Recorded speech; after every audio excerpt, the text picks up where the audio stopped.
So if we talk about my early work, at least my PhD work worked with day length, how many hours of light and dark birds were given. But there are other components as well, light intensity and light wavelength. So with LED bulbs, the rage now is to talk about uh, light wavelength and how that affects birds. And so all of these things are super important and they can interact with each other. They do a number of different parameters inside those birds. So again, it affects production, it affects behavior, it affects bird welfare, it affects physiology, it affects so many different components. And yet it's relatively easy to be able to manage in a barn once you understand what you should be doing. So it's very cool.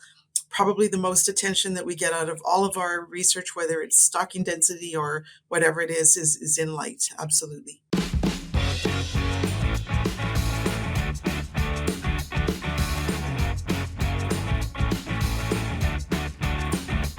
Hi, everyone. Welcome to the Poultry Podcast Show. I'm your host today, Karen Grogan. And today, from our neighbors to the north in Saskatchewan, I'm pleased to have Dr. Karen Schwean-Lardner from the University of Saskatchewan. Welcome to the show, Karen. Good morning. Thank you, Karen. Great to be here. Excellent. So Karen is a researcher in, are you guys just poultry science? Or are you animal and poultry sciences there? Animal and poultry sciences. Okay. Yes. And how did you get to where you are in terms of researcher, where you've done your education, and tell us a little bit about your background? My background is bizarre, Karen. The way that I got here, I did my bachelor's degree here many years ago, and then ended up working in the feed industry for a period of time. Had two children, and then sort of became a single mom overnight. And so I came back to Saskatoon, needed a job to feed my kids, and found a job entering egg data for the poultry scientist who was here then. So that's what I did. And then from there, the poultry center ended up needing a technician. So I got hired as a technician. Then I started doing a graduate program while I was working full time and did a master's degree in poultry science, looking at housing systems for laying hens and its effect on welfare and production. After I finished that, I then got hired to manage the entire research unit. So doing the day-to-day decisions and overall decisions and the interface between research scientists and poultry people, the barn people, those kinds of things. So did that for a while. Then started a PhD while I continued to work full-time. So did that. And when I finished my PhD a couple of years later, a position came open here again at the University of Saskatchewan, which I applied for and got my faculty position. So it's a bizarre route that I got here. I always tell students, never say no and don't turn down an opportunity just because you think it might not be where you want to be, because you never know what's going to happen with that. So it's a long story, but interesting. That's a great story. Yeah, it's been good. And I absolutely love my job. But I have to tell you, after I finished my undergraduate degree, this is not where I thought I would be. So you never know. You never know. You do never know. And, when one opportunity, an opportunity you think is going to work out, the door closes to you. And then sometimes the next one is even better. So much better. Absolutely. Yeah. And I appreciate your, being the mom and multitasking and being a mom and going to graduate school. I think that, kudos to you for taking on all of those challenges. That is hard fought, in terms of sticking to all of that and juggling everything. So it was busy, but you do what you have to do, right? And I think anybody could do that. It's just a mindset, and you do what you have to do. Long hours, but you do what you have to do. Absolutely. It is. And I think in academia, it is sometimes, you can work on your thesis, at night, and, it does offer some flexibility that, certain types of jobs do not offer. So. No, it was an interesting time, especially during my master's when my kids were pretty little, and my son was a very active, hyper little boy. And I remember having a early computer, and he was trying to make it work one day and he shoved a peanut butter sandwich in the hard drive. But no, there was always something. There was Right. always something, but Yeah, you it's have done. good stories to Yeah. yeah. Yeah, And absolutely. I think that it shows your kids in terms of, perseverance and work ethic and so that Yeah. is a yeah, it's a good thing. Yeah, absolutely. Your partner in improving animal performance, Berg and Schmidt. They believe the following additives are necessary in the poultry dietary: functional lipids for an efficient dietary energy management, phospholipids for emulsification achieving a better nutrient intake, MCTs to provide energy and modulate the microflora within the intestines, and enzymes for elevated use of fibrous materials and byproducts. Awesome. So, in terms of your research program now, what are the main areas that you focus on, and then how do you support the industry there in Saskatchewan? We work on a wide variety of areas. So it's not one specific. We spend a lot of time working on light and components of light, particularly for meat production, chickens and turkeys.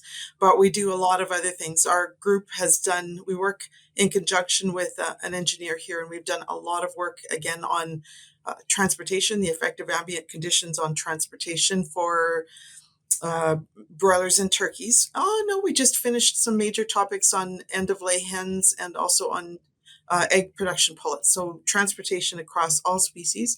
Currently, have a large project going, which is completely industry funded, looking at uh, chick hatchery stress and transportation in chicks. So, a lot of things like that. And other than that, we have so many different projects and ideas on the go as well.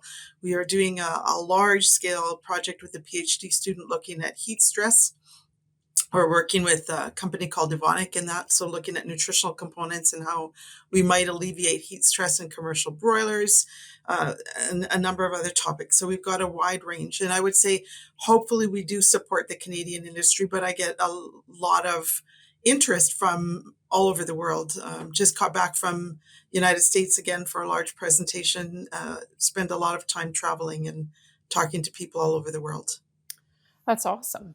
Yeah. So, in terms of, I'll maybe cover a topic that you brought up in terms of, where you guys are geographically in terms of transportation and stress. I would imagine you deal with a lot of temperature extremes, Yes. especially very cold. Whereas Yeah. compared to other climates, they're dealing with very hot and trying to deal with keeping that perfect temperature range. So in terms of, you just mentioned that you just worked on chick transportation. Any highlights from that you would be willing to share with us? Oh, we're a little bit early for those highlights, but in terms of chick transportation, remember that chicks and poults are typically hauled in or moved in amazing vehicles. So they're probably, I'm exaggerating. I'm an exaggerator, but I think they're probably worth more than my house because they're Yeah. beautiful, Yes. very temperature controlled vehicles. So, uh, what we look at with the chick transport, and my PhD student working on that project is just finishing it up. So we're a little early for data from that one yet, but we're looking more at feeding patterns. Do we feed? Don't we feed? What it does to stress, durations, and things like that. Again, temperatures are pretty well controlled in those vehicles. For the other birds, though, we absolutely do. That's the main part that we look at is duration and effect of either very cold temperatures or we get into the hotter temperatures where we're probably in the low 30s in that degrees Celsius in that temperature, and then compare it to a moderate temperature. So yes, And in terms of like, if you're looking at meat birds, yeah. either turkeys or broilers, how does that impact in terms of like if you're looking at transportation to the plant? What's kind of the bottom line that gets impacted there in terms of transportation stress? Yes, it's a stressful event. I think there's nothing we can't say that it is not a stressful event. But if we're looking at ambient temperatures, there are potential cutoffs, and the plants the plants already do this. So when it gets very cold, if we have a minus 40 day in Saskatchewan, I seriously don't think that anybody's going to be transporting birds. But we'd like to know where that cutoff is, and we'd like to know where the hot temperatures is. But it's tricky because it depends on how long you're hauling them. So duration has an effect. What birds species you're talking about. So turkeys react differently to temperatures than chickens do, for example. How big the chickens are matters in how they handle cold or hot stress. How big the turkeys are, whether they're toms or hens, which is probably related to body size. In the feather cover work that Carly did, she found, sorry, not in the feather cover work, end of lay work that Carly did, she found that feather cover. So if we have birds that don't have very good feather cover, that affects how they handle it. So there's lots of factors. And I think some of the work that we and others have been doing, not just ours, but others have been doing, help to identify that. So every time we learn something, it gives us another piece of that puzzle about determining what can be transported or what should not be transported, those types of things. So it's hard work. That's one of the hardest studies I think that we do. We do stimulated transport. So we use these very cool chambers. We do the work overnight periods usually. So it's a tough study. It's a labor intensive and a tough study, but it's interesting.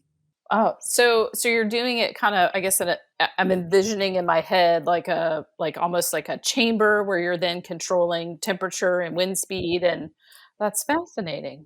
Yeah, before my time on faculty, Trevor Crow, who's the engineer that I work a lot with on all kinds of topics, but he and Hank Clausen and a number of other people did work following commercial trucks. And so they outfitted commercial trucks, or the trailers at least, with data loggers. That's follow them, to the plant and those types of things. And that's awesome. You get such good data from that as well. But the difficulty is you can't control anything. So you can't control airspeed, and you can't control, which direction the wind is coming from. And so there's pluses and minuses to both ways of doing it. We just find here when we can control things, although it's not actual transport, which is the downfall, it still gives us some good information. So I think that, and the more you can, control research parameters, that is the issue kind of with field research, that's what people want to see. And that's, sort of the old way we did things. I think your testing mechanism of doing it in a chamber, then you can, exactly what you're controlling. Yeah, exactly right. And then the differences are genuine, not necessarily because, it was sunny this day when we recorded it, and, cloudy this day. And, there's lots of variables. That's exactly right. It's the differences are related to either the duration or the ambient temperatures that we're testing, or the temperatures right at bird level that we're testing. So absolutely right. That's great. Okay. So maybe we'll shift topics a little bit. And I know that a big part of your work is lighting. And in terms of maybe let's start with just the basics of lighting. So either meat type broilers or turkeys. I know that they're different, completely different species, and everything operates a little bit differently for them. But in terms of, their production and physiology, why is lighting so important? Light is this favorite topic, Karen. You're going to regret this because I'll never no. It's lighting's amazing. So we think about avian species, and for at least domestic birds, vision is their main way of sensing their environment. They can do other things as well, obviously, but they're very, very visual animals, and vision affects behavior. It affects physiology. It affects so many different parts of their life. And so we know when I started doing some of the lighting work that we did, we did a lot of talking to producers and finding out what types of lighting systems that they were using and what kind of programs that we were using. And we built off that. Lighting is complex. Again, everything's complex, but lightings are complex because there's different components to it. And So if we talk about my early work, at least my PhD work worked with day length, how many hours of light and dark birds were given. But there are other components as well, light intensity and light wavelength. So with LED bulbs, the rage now is to talk about uh, light wavelength and how that affects birds. And so all of these things are super important and they can interact with each other. They do a number of different parameters inside those birds. So again, it affects production, it affects behavior, it affects bird welfare, it affects physiology, it affects so many different components. And yet it's relatively easy to be able to manage in a barn once you understand what you should be doing. So it's very cool. Probably the most attention that we get out of all of our research, whether it's stocking density or whatever it is in light. Absolutely. So, in terms of your work, in terms of day length, one of the things that we look at in terms of like welfare parameters is that hours of darkness. What is the, we have people that listen in, all different uh, sort of either the beginning or people will be very experienced, but what is the importance of that dark period? It's amazingly important. So that is the work with that we published on day length was my PhD work, and we did that in conjunction with Aviagen. And before we started, as I said, we talked to lots of producers, and what they were doing made sense, and it was very normal for people at that time to give birds 23 or 24 hours of light a day. But the reasons were really interesting because they said, hey, if we give these birds full access to their environment, they can go where they want to be, when they want to be, and they can feed when Eat they when they want to. want And to, drink when they want exactly, to. Yes. exactly, be more active, do all of those things. And so it made sense. So when we did our study, we used 4 different treatments: 1 hour of darkness, 4 hours, 7 hours, or 10 hours, so that we could look at regression lines. And we tested that over 5 separate trials. So something like, now I'm making up a number, but in the ballpark of 30 to 40,000 broilers. So that's Right. a big study, Big. but we wanted to be unbelievably confident in the data that came out of there. And so what we found was so different than that philosophy that we should give them long light. And when we provide darkness, it does so many things. First of all, it starts the broilers off growing relatively slow. So if you were to run an experiment and go in at 14 days and weigh them, the birds that have the dark period are going to be lighter. But that's okay because it means that it gives the metabolic and skeletal system some time to develop before they put that heavier weight on. Then, as we go farther into the production cycle, what we see happening is that those birds who are lighter at the start actually have compensatory gain. And depending on market age, they're heavier than the birds that have constant light. So that's cool. It tells us that, first of all, health is affected and productivity. They're also more efficient. That's a story for gut transit time, which is really, really cool data. But in terms of welfare, it does so many other things. Slowing them down means they exercise more, they're healthier later on, we have better bone quality, less leg defects, more behavioral expression, things like play behavior. So cool when we're assessing welfare. We don't see it in market age, at least the market age birds that we tested up to 49 days in those broilers. They don't play anymore, but birds that have dark in their life where they can sleep do that. The other thing we see it changing significantly is physiological systems. So we think about diurnal rhythms in your body. For example, you eat supper the same time every day. All of that's driven by hormones. When we don't give a dark period, birds or flocks don't develop that strong diurnal rhythm in their lives, which affects things like immune hormones, growth hormones, a number of other parameters. So it's unbelievable how much turning the lights off for 4 or 6 hours, whatever the producer decides, but how much turning that light off and giving them time to sleep. I'm a true, based on your research and a lot of other people, I think it is extremely important. And I think, we have learned as our breeds develop, we have to follow a lot of these things. And in terms of matching that genetic potential that they have. A lot of this just, basic management, and lighting falls into one of those, is critical. And even, just slight changes, like you were saying, in terms of compensatory gain, it makes a big difference. Yeah, it's unbelievable. It's just so cool. We can take one of the things that we did just out of interest was bring people, friends of mine who've never been in a barn in their lives, into some of the rooms with constant light versus a dark period, and they can say, "Oh, look at that!" They can see the difference. It's such a difference. It's just amazing. Yet it's still is not always agreed upon, but Right. keep talking about it. Right. Yes. We have to keep talking about all of those topics. Yeah. And then in terms of, in terms of turkeys, do you see similar response, more so? Oh, it's so fun. I was just in Virginia doing a talk last week on turkey day length. In general, some of the parameters are similar, such as the slow growth at the start. We'll still see that slower body weight early on, but others are different. So in broilers, we saw so much better feed efficiency when we give a dark period. We don't tend to see that same thing in turkeys.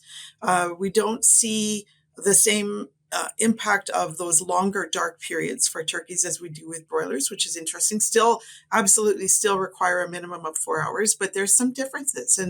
And when I talk about turkey lighting programs, try and remind people that a turkey's not a broiler.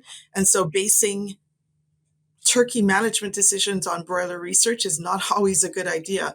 But turkey research is difficult. They do such fun things. Like the last flock we had, I think, ate the end off the watering regulators. Awesome. So They it's wanted a awesome. bath. They love to play in water.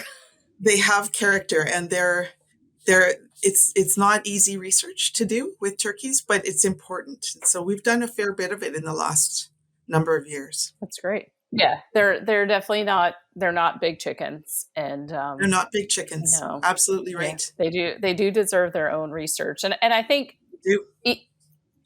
almost even more so. They have a longer production period. Like I think Exactly. even more so, things like that, like lighting and Yep. feed presentation, all this kind of stuff factors more into their growth and production. Broilers are just a shorter production period, so I think it's even more important for turkeys. I had 2 master students working on turkey stocking density in the last number of years. And one student, Kaylin, was working on turkey toms, and Simia was working on turkey hens. And even there, we see differences. So aggression, for example, in turkey hens was actually highest at our very low stocking density, which is different than the toms, which is altogether different than broilers. So it's complicated, right? But such interesting. Yeah. So in terms of that, since we went to stocking density, I know a lot of your work is on turkeys for that.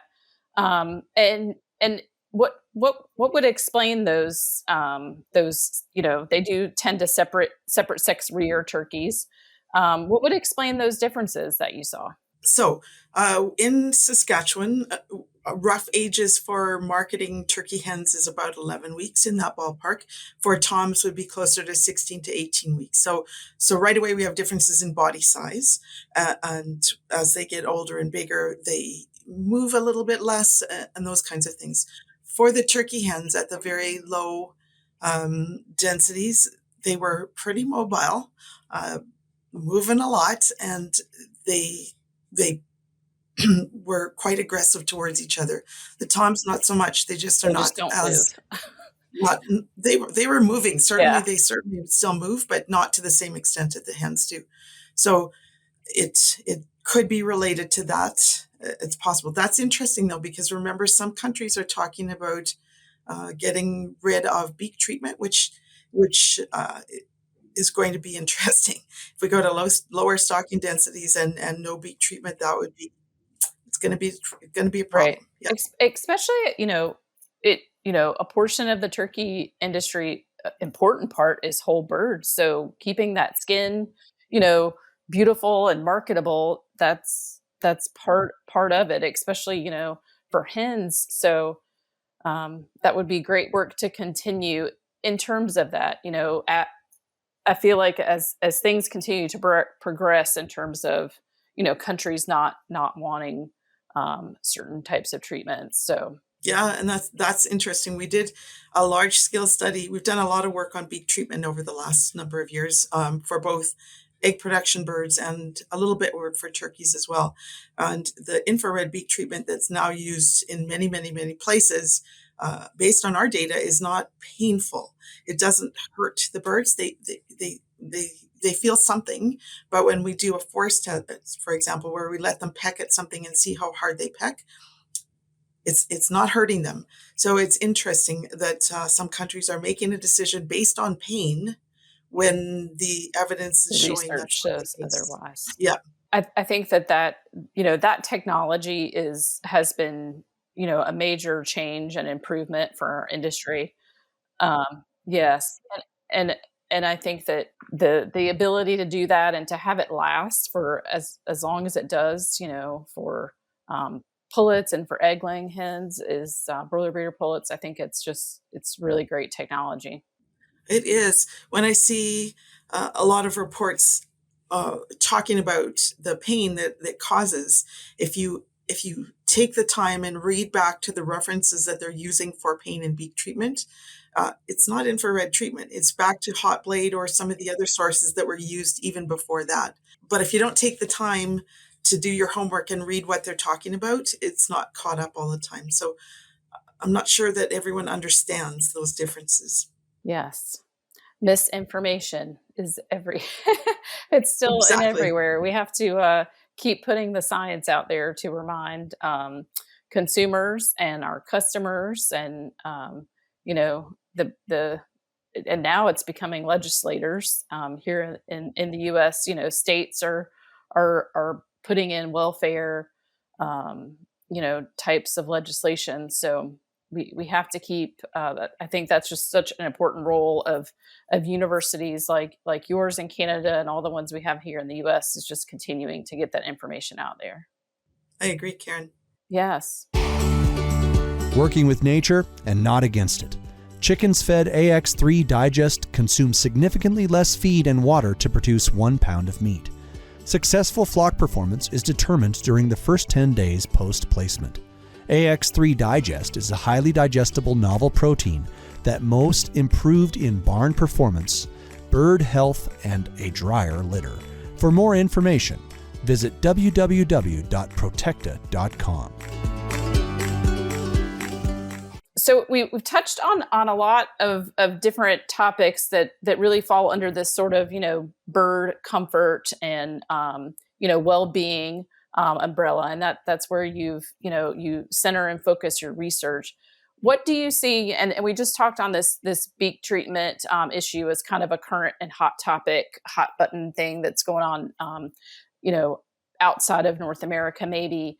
What do you see are, you know, sort of the next things that we will have to deal with, either, you know, from your travels around the world or that you see coming for North American production?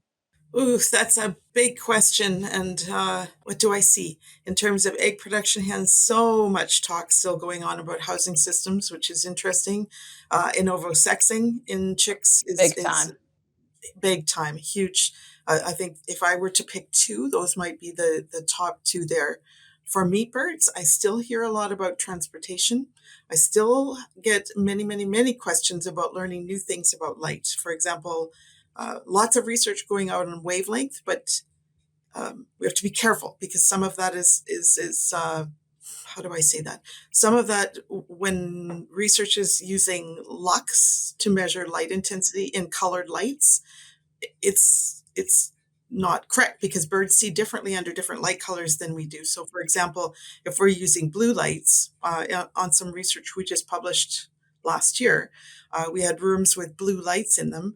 And for us, it was very dark. So if we use a lux meter, which is based, or foot candles, based on how we see, it tells me that's very dark. But for the birds, it was very bright. And so we have to be careful again in the research that light intensity is measured correctly. So that's still a major part. Slow growth broilers continues to be an area of discussion. Slow growth turkeys in some cases, and still is talked about in a number of periods. Right now with avian influenza, this year is not as bad as last year, obviously. It's taken over much of the discussion all across the world. A turkey meeting that I was at in England earlier this spring, a major part of it was just discussing about avian influenza because it's massive. Yes, they've had major issues there. You guys have as well in Canada. We have. Yeah. Yes. Yeah. Our Exactly. disease outbreaks do tend to take over our conversations when we all get together. Yeah, enrichment. Sorry, and I just popped into my absolutely. brain. Lots of talk about enrichment. Still lots to learn in enrichment, but there's lots of talk about it. It's interesting. What do you think about again on light? What do you think about natural daylight and kind of returning to windows or open-sided barns? What do you see as the advantages there? And is that something that will continue? That's such a good question. So we do not have a barn with windows in it. So I haven't done any research in that area, specific research. But I think, if you've gone and checked out livestock light bulbs, they're incredible. The things that we can do with light inside of a barn are amazing. And when we can do that, we get away from the problem of very bright, I don't know what, 5,000 lux spots on the floor where birds may congregate to and pile on one another when we don't have that. Lots of interest in the turkey world with UV light, but we can provide that with light bulbs if we needed to now. So it's interesting. Lots of the reasons that I hear that people like windows are for people, not necessarily the birds as much, but this is mostly hearsay for me. And as I said, I haven't had the chance to work with that, but it's interesting. I think it is it's like the same, access to the outdoors for, like organic type production. I think it's a customer perception of, oh, they can see outside. It has to be better. I was trying to politely say the same thing. Yes, exactly right. I have no problem saying, Good. And we do a lot of things for consumer, absolutely opinions. Yeah. So yeah. But I don't. When I first started traveling a lot in the States, so much discussion about open-sided barns and potentially windowed barns. I think that's going more to the direction that we have here, which is closed barns for lots of reasons, for biosecurity so much better reasons. for biosecurity. So much better for biosecurity, but it's easier for temperature control. Especially you guys' climate in terms of cold and yes. You've got to have solid walled barns.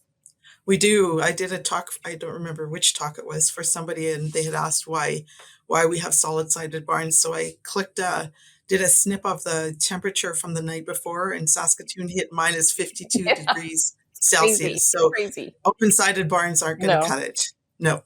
I mean, I think even in our temperature control inside of our housing has come such a long way. Amazing. And backup electrical systems and all of those things that you used to worry about, right. We have methodology to keep birds so much more comfortable. So totally agree. Definitely, the way forward, hopefully, we never know what's going to be the next thing, sort of the next, ideas that get passed through our industry of how consumers want things produced. Absolutely. Based in science or not, we can just keep trying to educate them. Yes, absolutely. Yeah. And that's the important part, that based in science. I had written that down on my notepad in front of me because that's important. Yes. I think that we just have to keep having conversations.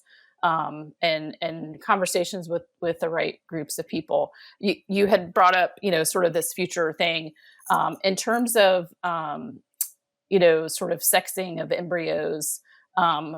I saw recently they were highlighting work coming out of Israel in terms of trying to manipulate the embryos, during development so that, they would all hatch as female chicks.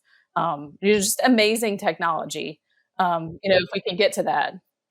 Yes, we had a speaker. That's the gold egg, I believe you're talking about, correct? Yeah, he spoke. One of the scientists on that project spoke at Poultry Science. It was a really interesting talk. Yet there's some pushback. Is that going to be, genetically modified? I have Does no that count? idea, but Right. Yeah. it's Where does that fall great. technology wise? I Yeah. don't know. I don't Yeah. know. And so there's always questions, but it Right. was an interesting presentation. I'm really glad I heard it.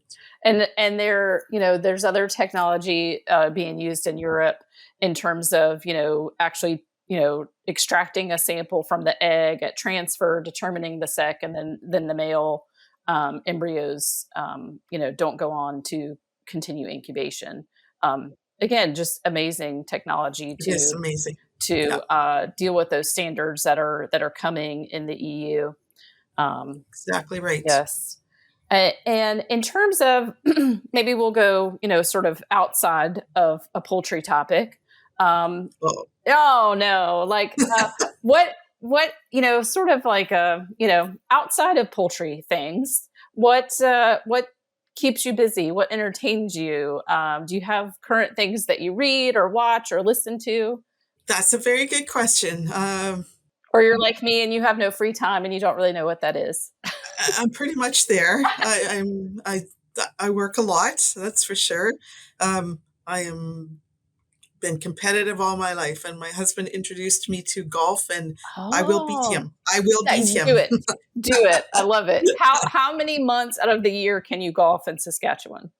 Not very Not many very months. many, So yeah. so we're at August the 10th today, and I've made it out 3 times this year. So it's 3 more than 0, but it's not very many. My husband's also a workaholic, so the 2 of us work a lot. But I am lucky in that I travel a lot for my job. It's pretty cool to be invited to go to different places and talk about your work. Week after next, I'm off to Germany to talk with them about turkey beak treatment, which is fun. Just got back from Virginia. It's fun, right? And so Are you going to that turkey meeting in Berlin? Is that the one you're going to? Is it a different meeting? this one is a different one. Oh, okay. You're talking about Dr. Hafez's meeting. Yes. Yes, I have been there Do they 2 or still 3 do that times. meeting? I don't think so. I Okay, don't I think didn't think so. so I think either. he said, yes, when we're not on the I air was, sometime, we'll have a discussion about that last time I went to the meeting. I was invited to that meeting in the early 2000s. It was entertaining. Yes. Yes. Awesome. Well, safe travels to Germany. And thanks for continuing to educate all of us on, all these different topics and well being. And we are really, it was a joy to have you on the show today. And thanks to everybody for listening in to the Poultry Podcast Show. We'll talk to you next time. Thank you very much.